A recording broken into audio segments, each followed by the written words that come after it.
Hi, this is Tim of the 1916 Company. Welcome and thanks for logging on. If you like this watch, email me, Team Mosso at the1916company.com for purchase pricing and availability questions concerning this watch. And this watch is, for me, a blast from the past because oftentimes in the Watch You Want days, we would review Ulysse Nardin Marine Chronometer and Maxi Marine models. And this is indeed the Ulysse Nardin Marine Chronometer. It is a wristwatch, but in homage to Ulysse Nardin's decades-long heritage of providing reliable navigation clocks or marine chronometers to military and civilian shipping. So in 1996, the first of the modern marine chronometer-styled wristwatches debuted, and this is in that lineage. It is a wristwatch designed to look outside and in like a marine chronometer or a navigation clock built by Ulysse Nardin in historic times. In rose gold here, we have a watch that's 41 millimeters in diameter, as I measure it, 11 millimeters thick, and then it's a little bit difficult to describe the distance across the wrist for something with such an oddball strap bracelet hybrid. So if you just measure the lugs, and I mean just the case, it's 47. But if you measure from this lug to this double-hinged intermediate link, you get a measurement of 54 millimeters, which I think properly expresses the way this watch fits. So just bear with me for a moment. We're going to put it on my wrist, and I'm going to give you a physical demonstration of how this sits on the wrist. Actually quite well. Now, the oddball thing about these UN watches is that their cases augur badly for fit. If you just look at that lug profile, those sort of integrated lugs often fit quite badly on a small wrist. But this unusual triple articulation where you have one hinge, a second hinge, and then a third hinge helps to arc the watch better around a small wrist. As a result, my wrist is 16 centimeters. I could definitely go down to 15 and maybe even 14 and still wear this. In profile, it's not thick and it cinches down even lower on your wrist when you're wearing it and it's adjusted properly. So that's sort of how I view the sizing of it. It's got a significant weight with a lot of gold and a massive case and a solid case back made of gold. It's a redoubtable 161.74 grams once you subtract the tag. Thank you, Sammy. Taking a look at the watch, you can see it's a fascinating and unusual thing. Ulysse Nardin's logo, the anchor, is an homage to that heritage of marine navigation. The strap is a brand new uncut UN factory example, and these were always vanilla scented. We don't have smell-o-vision, so you're going to have to take my word for it. This thing smells like an open bottle of vanilla extract, and I actually love that. The strap is held to the case using screws, which is a very secure arrangement.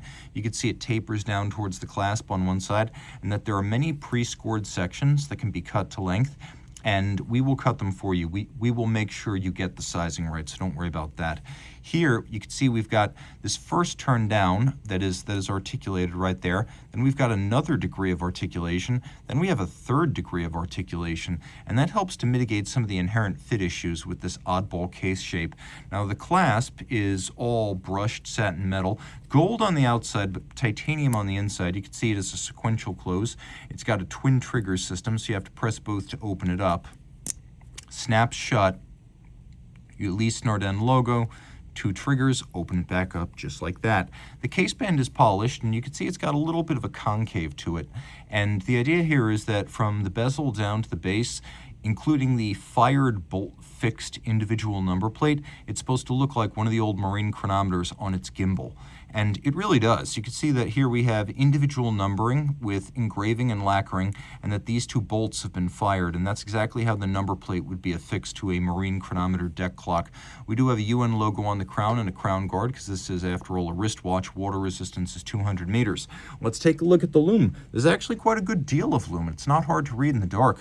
We've got a lovely chapter ring or rejo outboard on which the minute marks, as well as the flange-mounted luminescence, are mounted. We have applique rose gold numerals, vertically arrayed Arabic, a lovely marine chronometer-inspired handset, and then you can see this is essentially an ETA 2892A2 in chronometer spec with Ulysse Nardin's small second and power reserve indicator module on top. And the reason, like a Royal Oak offshore, that date appears to be sunken so deep is because the module is on top of the base, but the base carries the date, so you're looking down past the module to the date.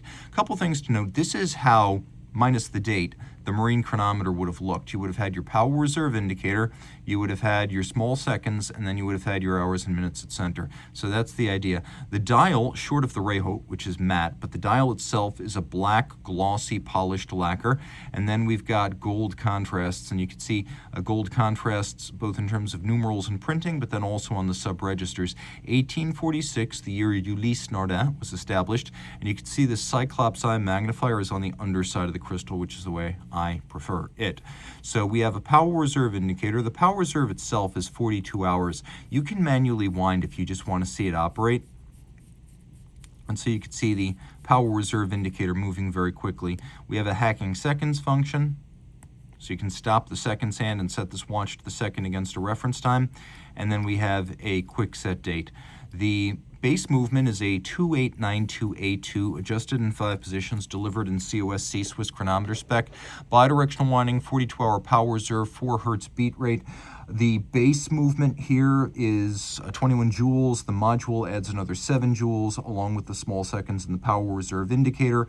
And you can see on the case back that this is indeed a 200-meter watch. You can also see all of the chronometry gold medals that the historic Ulysse Nardin Company won in the many decades before Rolf Schneider and Ludwig Oxlin helped to revive the brand in the 80s, 90s, and 2000s.